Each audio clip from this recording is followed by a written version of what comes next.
Hi guys, welcome back to the Star Wars figure review. Next video we're going to be taking a look at a character in the Vintage Collection line, and you'll be reading the title already thinking, is there really another Darth Vader figure in the 3 3/4 inch line? And the answer is yes, there is. And you're thinking, do we really need to have him? It's up to you really as the consumer as to which one you want. The one in question is the Rogue One version. So before we look at this properly, we'll take a look at the packaging that this one comes in. As you can see, they're taking the vintage card back, but they're giving it a brand new design. This time with a new card back of Darth Vader from that fantastic ending scene from Rogue One, where he walks down the hallway of the Profundity, killing the rebel soldiers as they attempt to escape to the Tantive 4. So that's a good artwork that I think they've gone for, because there's really two artwork scenes they could have gone for with this, or there's the scene from earlier on in the film where he's choking Director Krennic and he sort of looks out. That would have been my next best option for a card back for a Darth Vader from Rogue One. So it's a nice artwork, it's a nice one. If you wanted to get one for the mint in box feature, just to have that on there, there's a good enough reason to get it. Look at the back, we do have other figures available in this wave. A few of these I do have, so I'll be able to give you a look at future dates. So that's something to see there. It's a good card back, brand new look that it has for a Darth Vader figure. Just one any Darth Vader fan would just like to have, just for the sake of what's on there, and for the sake of having the episodic differenced ones. So that's all that's really shown on the card back. And now we look at the figure himself, and I've said this is a great figure. That's all I'll say about it. Hasbro done their job well into creating this one and giving it the look it needs to have for a figure within. That's basically, we've seen many re-releases over the years, Darth Vader being no exception, because he's just had many releases. But they've done enough as they can to make this figure feel new compared to the other ones that they've released over the years.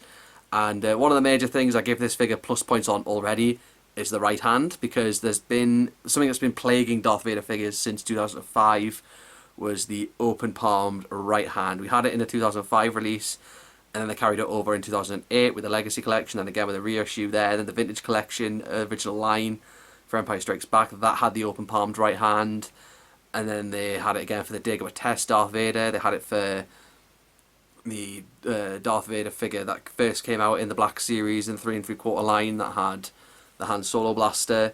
But this time they've done it well. They've given us the proper one that is designed to hold the lightsaber in the right hand, so you can give him the proper poses from the movie that we know of. They've also given the good poses in the hands as well to give him have him doing the force choke appearance. It works better again with the right hand, so you can have him force choking like that, like when he force chokes Admiral Motti or Director Krennic in the movie. You can even turn it around that way, because of course when he chokes Krennic, he's sort of standing sideways and getting ready to turn before telling him not to choke on his aspirations.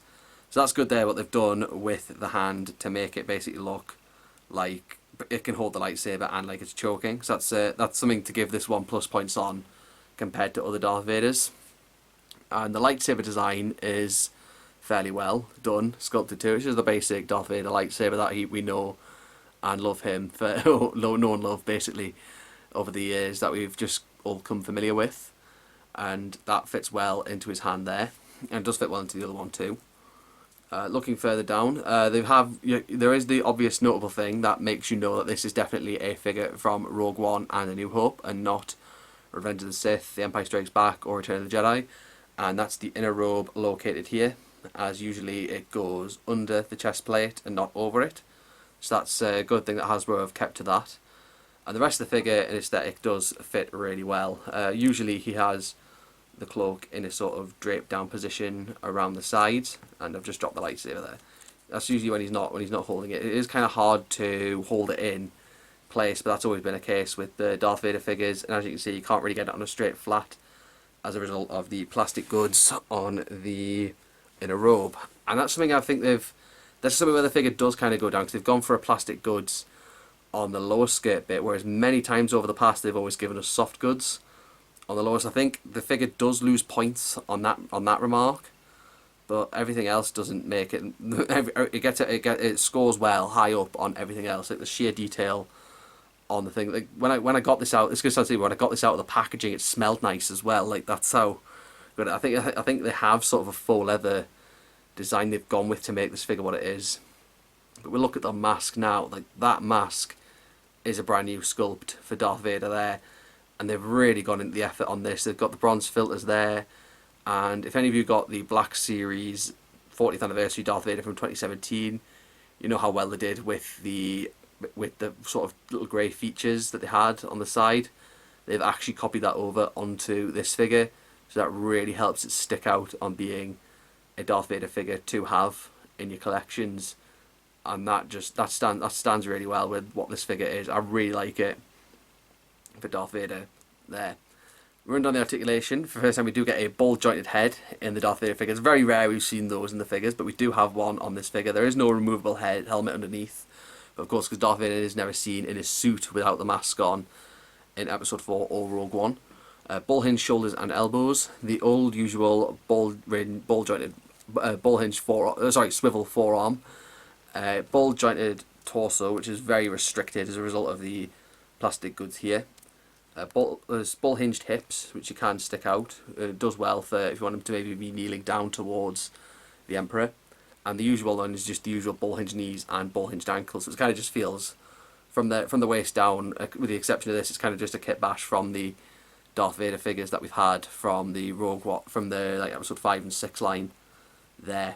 But yeah, the figure does have a nice aesthetic. It's really poseable. You can get him some good poses on your shelves, and you can get him like really out with a lightsaber there. And it does have a very bit of an upgrade to the Darth Vader from the original Rogue One release, because this is the 5p away Darth Vader that we got in the original Rogue One line back in 2016, and then this is the new one. You can see there's a big difference between the two of them.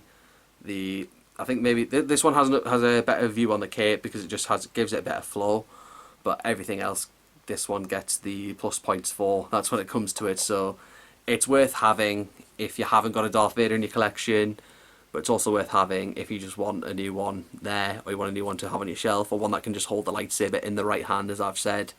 Because the other ones that I've really got over recent years that could hold the lightsaber that was super articulated was the Revenge of the Sith themed one from 2014, so that is a definite upgrade when it comes to Vader figures. And this isn't actually the first of these Vader figures, because I've got another version of this, and it was the 30th anniversary Darth Vader from 2008.